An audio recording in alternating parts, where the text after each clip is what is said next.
ওই পাহাড়ের বোনেরা বলে না ঘুমনে আনছু, পাহাড়ের আমাদের নেপালি গোর্খারা বলেন বোনরা দিদিরা ঘুমনে আনছু, বেড়াতে আসছে। বৃষ্টি হচ্ছে, মাঝে মাঝে রোদ উঠছে, মনোরম পরিবেশ। আসছেন রানীমা, টাইগার হিলে একটা বাড়ি, এখানে উত্তরকন্যায় একটা বাড়ি, সেবকে একটা বাড়ি, গজলডোবায় একটা বাড়ি, চালসাতে একটা বাড়ি, চারিদিকে বাড়ি আর বাড়ি।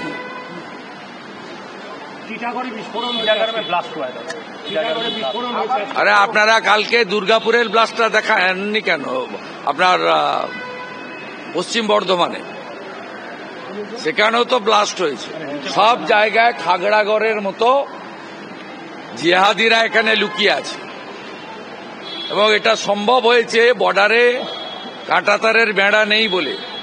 এটা সম্ভব হয়েছে এখানে তৃণমূলের সরকার আছে বলে, যারা পিএফআই সিমি তাদেরকে পেট্রোনাইজ করে। টিএমসির ফারাক্কার এমএলএ ব্যান অর্গানাইজেশন পিএফআই প্যারেডে অংশগ্রহণ করে। সিমির মেম্বার ইমরান সাহেবকে রাজ্যসভায় টিএমসি পাঠায়। অর্থাৎ এখানে বিস্ফোরণ ঘটবে, এখানে আরডিএক্স বানানোর মতো লোক জাভেদ মুন্সি কাশ্মীরের টেরারিস্ট ক্যানিং থেকে অ্যারেস্ট হবে।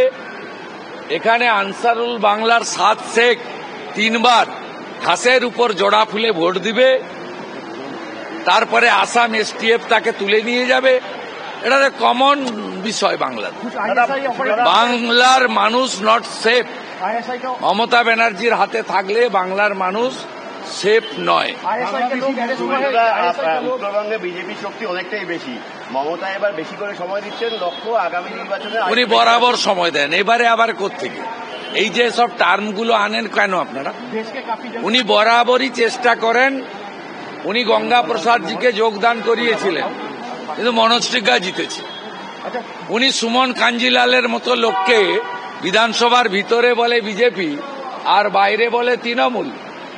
আলিপুরদুয়ার লোকসভা কেন্দ্রে সবচেয়ে বেশি লিড দিয়েছে আলিপুরদুয়ারের লোক, 38,000। আপনি লিখে রাখুন, উত্তরবঙ্গে এই চোপড়া ছাড়া, যেহেতু এখানে মুসলমান ভোট বেশি, আর একটা সিট সিতাইতে কিছুটা লড়তে পারে, আর একটা সিটও তৃণমূল কংগ্রেস পাবে না। কোন অমুসলিম, সে হিন্দু হতে পারে, আদিবাসী হতে পারে, অন্য কেউ হতে পারে, তৃণমূল কংগ্রেসকে ভোট দেবে না। মুর্শিদাবাদে হিন্দু হরগোবিন্দ দাস, চন্দন দাসকে বাড়ি থেকে ডেকে এনে পশু কাটার তরবারি দিয়ে জবাই করা হয়েছে। মানুষ দেখেছে গত পরশুদিন রাত্রে রতুয়া মালদার দুর্গানগরে মন্দির নির্মাণকে কেন্দ্র করে হিন্দুদের বাড়ি ঘর কিভাবে লুট করা হয়েছে, জ্বালানো হয়েছে। এর হিসাব 26 সালে রাষ্ট্রবাদী জনগণ নেবে।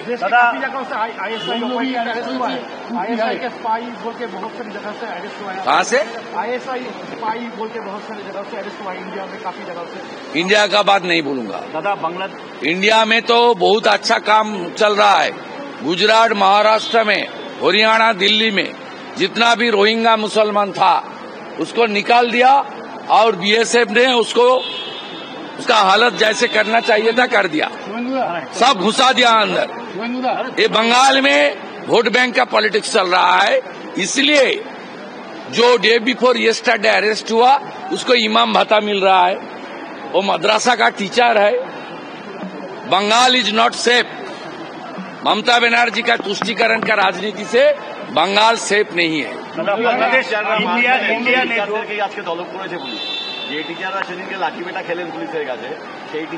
যেতে না বলবো, আর ওই নোটিশটা কুকুরের লেজে বাঁধতে বলবো। दादा, इंडिया ने जो बैन लगाया है बांग्लादेश का ऊपर, बहुत अच्छा काम किया, बहुत अच्छा काम किया, बहुत अच्छा काम किया। ये जो सिंदूर ऑपरेशन चल रहा था, ज्यादातर anti India social media campaigning post वो बांग्लादेश में ही हुआ। बांग्लादेश इंडिया ने क्रिएट किया। बांग्लादेश का जनक है भारत। हमारी बीएसएफ आर्मी का थाउजेंड्स ऑफ जवान शहादत वरण किया है बांग्लादेश फॉर्मेशन के लिए। और उस बांग्लादेश से एक पहलगाम इंसिडेंट का बाद जिस तरीके से पाकिस्तान और एक्सट्रीमिस्ट के पक्ष को लेकर ये लोग सड़क में मिছিল भी किया, सोशल मीडिया में पोस्ट किया। मैं कंप्लेन किया था आईबी मिनिस्टर ऑनरेबल अश्विनी वैष्णव जी का साथ। 5 यूट्यूब चैनल और चैनल भारत सरकार ने बंद किया। जो हुआ लेट में हुआ वो अच्छा कदम हुआ। और भी टाइट देना चाहिए। बांग्लादेश से एंटी इंडियन कार्रवाई पूरा रोक देना चाहिए। इसमें जो करना है भारत सरकार करे, ये हमारी मांग है। আমাদের ভিডিও ভালো লাগলে লাইক এবং শেয়ার করুন। কমেন্ট সেকশনে গিয়ে জানান আপনাদের মতামত। আরো ভিডিও পেতে আমাদের চ্যানেল সাবস্ক্রাইব করুন এবং প্রতি মুহূর্তে খবরের আপডেট পেতে প্রেস করুন বেল আইকন।